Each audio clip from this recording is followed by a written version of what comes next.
করতেছি তো মহাভারত নিয়ে কথা বলবো না, কারণ বলার বইটা জবাবহীন একটা বই।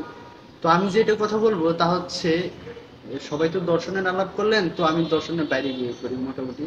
যে ইন্ডিয়ান মিথ অ্যান্ড লিজেন্ড নামে একটা বই আছে। বইটা লেখছেন আপনার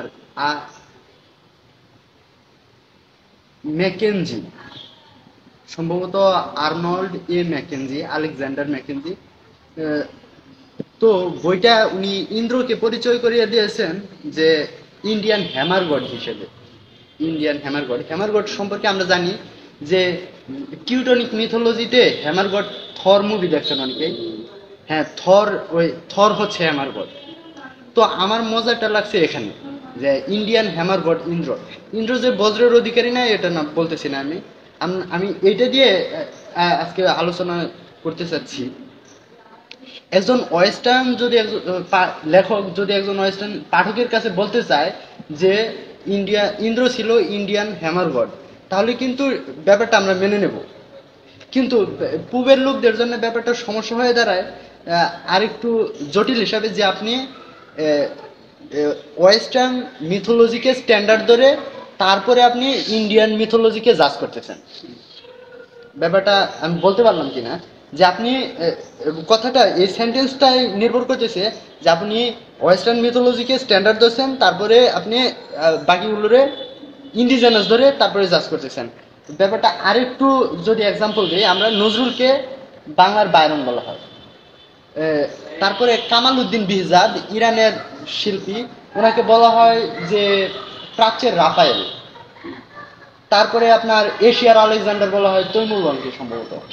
তো এখন এদেরকে বলার পেছনে আপনি দেখবেন সবসময় যে মাপকাঠিটা ছিল তা হলো ওয়েস্টার্ন মাপকাঠি।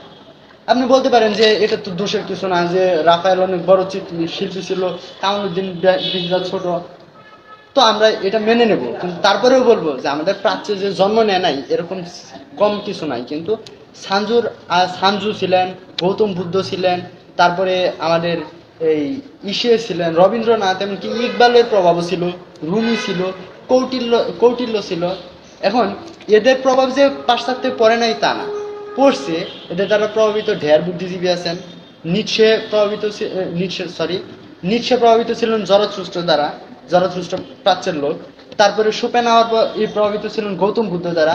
কিন্তু তাদেরকে আমরা কিন্তু পশ্চিমের পশ্চিমের বুদ্ধ বা পশ্চিমের বলি না, তাই না? এখন আমি যেটা কথা বলতে চাইতেছি, যে আপনি যখন কথাটা বলেন, তার মানে আপনি স্বীকার করে নিচ্ছেন যে তারা এগিয়ে আছে, আপনি পিছিয়ে আছেন। আর আপনি এই সেন্টেন্সটা নির্ভর করতেছে, আপনি যখন ঢাকা বিশ্ববিদ্যালয়কে বলেন যে প্রাচ্যের অক্সফোর্ড, তখন আপনি স্বীকার করে নিচ্ছেন যে অক্সফোর্ড আমার থেকে বড়। হ্যাঁ, অক্সফোর্ড ইজ স্ট্যান্ডার্ড, আপনি নিচে সুপিরিয়র। হ্যাঁ, এখন আপনাকে বলতে হবে যে তাদের স্কেলটা ওই, যে আমরা ইন্ডিজেনাস একটা কিছু। আপনি এখন ইস্টের মানুষদেরকে পরিচয় করিয়ে দিবে, এভাবে করাইতে পারে যে আমাদের রবীন্দ্রনাথের ব্ল্যাক যে ছিলেন, সম্ভবত উইলিয়াম ব্ল্যাক, উনি লিখছেন অনেক। যাই হোক, ব্ল্যাকের কথা বাদ দিয়ে আমরা ট ই ওনার নাম কি, মেস্টার একহার্ট। মেস্টার একহার্ট অনেক মিষ্টি কবিতা লিখতেন রুমির মতো। ওনাকে আমরা হয়তো বলবো যে উনি ছিলেন প্রাচ্যের মানুষ পরিচয় করে দিবে, উনি আমাদের রুমির মতো লিখতেন। হ্যাঁ, পাশ্চাত্যের রুমি। কিন্তু ব্যাপারটা আসলে তা হবে না। কারণ আসলে আমি যেটা কনক্লুশনে আনতে চাইতেছি, যে প্রতিভা কিছু না। প্রতিভার তেমন মূল্যায়ন নাই। আসল কথা হচ্ছে আধিপত্য। এটা হচ্ছে আপনি কি জল ব্যবহার করবেন না পানি ব্যবহার করবেন, তা আপনাকে পরিবেশ নির্ধারণ করে দিবে, সমাজ ব্যবস্থার সময় নির্ধারণ করে দিবে আপনি কি ব্যবহার করতেছেন। আর একটু যদি করে বলতে চাই, যে হিস্ট্রি অফ সেক্সুয়ালিটি, মিশেল ফুকুর একটা বড় ভালো লেখা। হিস্ট্রি অফ সেক্সুয়ালিটিতে মিশেল ফুকু বলতে চাইছেন একটা কথাই, যে ক্ষমতা কিভাবে যৌনতাকে নিয়ন্ত্রণ করে। ছোট করে ক্ষমতার কথা আমি বলে নেই। ক্ষমতাটা একটা ব্রড একটা সেন্সে, যে আপনি আপনার গার্লফ্রেন্ড নিয়ে যদি এই সামনে দিয়ে যান, এটা আমি তখন আপনি চা খাওয়ার জন্য কোথায় যাবেন? ওই পাশে মোল্লার দোকান আছে, এই পাশে আইএনএল আছে, এই পাশে হাকিম চত্বর আছে। আপনি যে হাকিম চত্বর কিংবা মোল্লার দোকানে না গিয়ে আইএনএল আসবেন, একটু এখানে আসবেন, এটা কিন্তু আমি শিওর। গার্লফ্রেন্ডকে নিয়ে তো আর হাকিম চত্বরে দাঁড়িয়ে চা খাবেন না। ক্ষমতা মোটামুটি এরকম একটা সেন্স যে আপনার পরিবেশ আপনাকে বাধ্য করতেছে। আমি যেটা বলতে চাচ্ছি যে এই সেন্সকে আমরা আরো বড় করতে পারি। কিভাবে বড় করতে পারি?